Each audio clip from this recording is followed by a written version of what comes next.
when you're doing lead generation, you're basically you're getting a shy yes. You're getting somebody who says, all right, I'm just going to look into this. You caught my attention, you got my interest.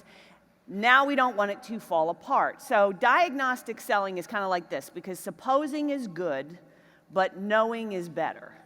All right, so that's why we want to do diagnostics. Now, write this down because it's not in your workbooks, and it's not on a slide, but it occurred to me this morning, some of you might not really know what diagnostic selling is, and it consists of 3 component parts. It's best if you have all 3, and it's necessary to have at least one of these things. And one is questions, and not just any questions, but carefully designed diagnostic questions. So for example, when a lead comes in, I'm shocked at how many of you don't ask, who's your current IT company and why aren't you calling them? Right? So diagnostic questions. Number 2 is some type of self-test to help that person discover the problem they have. So self-test. And third is going to be a diagnostic test that you issue and you control. And like I said, it's best if you have all 3, but you need at least one of them. And again, a big mistake a lot of salespeople make is the minute a prospect shows up, they just start selling whatever's on the wagon. And you identify yourself as a salesperson. So the number 1 flaw in all sales training programs is this. It focuses you on becoming an incrementally better salesperson and not in elevating your status to a trusted authority, a celebrity. So if you act like a salesperson, I don't care what you did prior to that, celebrity, authority, trust, they're going to call bullshit the minute they get in front of you if you start acting like a salesperson. Because my strategy is to transform the entire process so even though they know they're being sold, it doesn't feel like they're being sold. And I just saw on the news, I can't remember where it was, it just comes up in the feed sometimes, but there was, every once in a while you hear about this, where a spouse shoots their other spouse. So a wife shoots their husband shoots the wife, because they came into the house and they didn't expect them there and they thought it was an intruder showing up to take their money.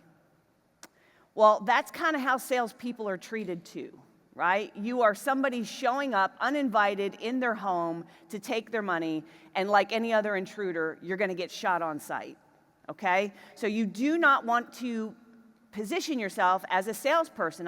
I updated this. Forbes and Statista, I think it's the way it's pronounced, they have this poll. It used to be a Gallup poll of the most and least trusted professions in America, all right? So they poll people, who do you trust? Nurses are always at the top, even more so than medical doctors. Nurses are trusted.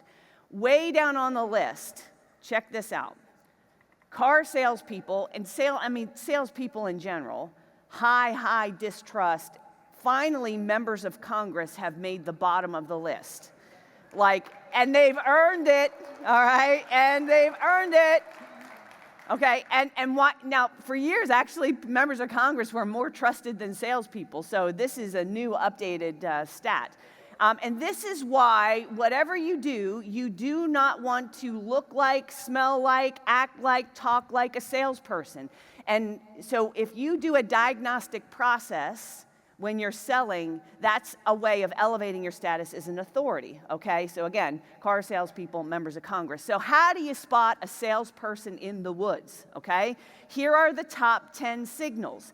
If you're doing any of these things now, you need to fix them. So this is a checklist for you, okay? Number 1 is you're too easily or readily available. And I'll tie with that, no assistant gatekeeper or people who handle that. So even if you are small, you need to have somebody to answer the phone. Now I'm not saying that I don't want anyone to get confused. I'm not saying that you don't answer your phone live.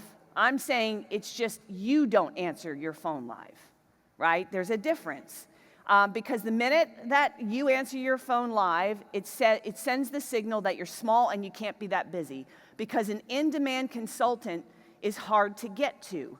The guru at the top of the mountain is at the top of the mountain, and people climb to get to the guru at the top of the mountain. There's no line for the guru at the bottom of the mountain that's taking anybody and everybody. So a lot of this has to be about positioning. Now, number 3, appearance. I do not like it when you guys go into sales meetings and you've got your logo shirt on, because that says technician. Because when I have plumbers and heating and cooling people and the refrigerator repairman and the pool guy, when they show up, what are they all wearing? Logo shirts. Now, if you want to wear it around on the weekend, I don't care about that. When you are meeting with a client, suit.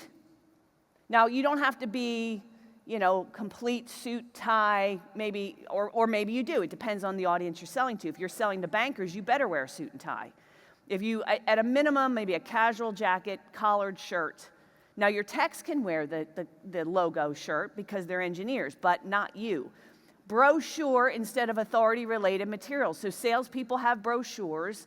Consultants, in-demand experts, specialists don't walk around handing out brochures. They hand out books, authority materials like reports, research reports, white papers. That's the material that you want to hand out. Another thing is being willing to cave on fees, terms, or advice.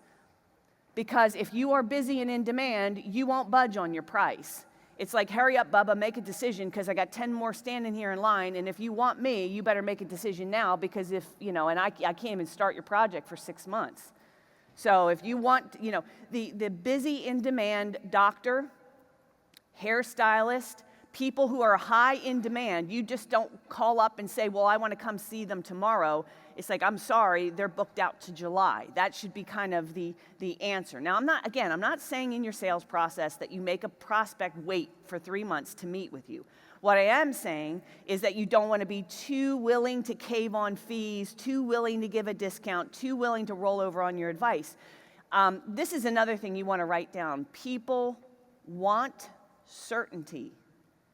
They want somebody who appears to be confident in their recommendations and firm in their recommendations. And if you are, then you're not going to cave on price. Being too eager to sell, rushing the decision, or being too pushy, like you're trying to get the sale.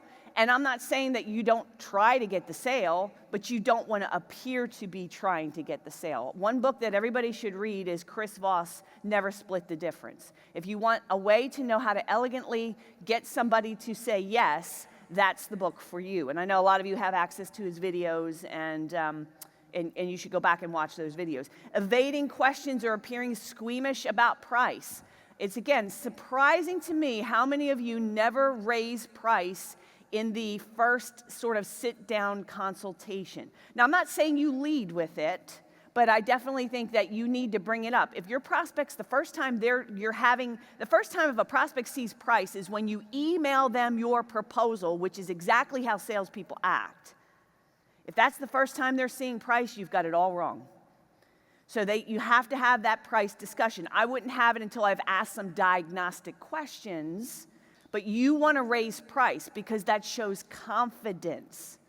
Well, based on your situation, Mr. Prospect, I can't really know for sure until I do further diagnostics, but I can tell you someone of your size and scope, our typical client is going to spend somewhere around $2,000 to $3,000 per month on a managed deal. There may be a project attached to it. I don't know. I got to get in here and look around. Is that within your expectations? So I'm not trying to talk him into saying, that's a good value, isn't it? Because then I'm trying to talk him. That's salespeople. But by raising price, it shows confidence, it shows you're not hiding anything, it shows you're perfectly, completely comfortable with it. And you need to build that into your presentation. Nervousness or neediness in any form, using sales language like calling it a quote or a proposal, I would call it an action plan. Well, we got to do a diagnostic process, and then I'll come back to you with my report of findings, which is a term from the chiropractic industry. I'm going to come back with my report of findings, and then we'll put together an action plan of how to get you from where you are to where you want to be. Okay, that's consultant language. Sales language is I'll email you a quote. And then prescribing or selling without diagnostics. And this is a really, really big one.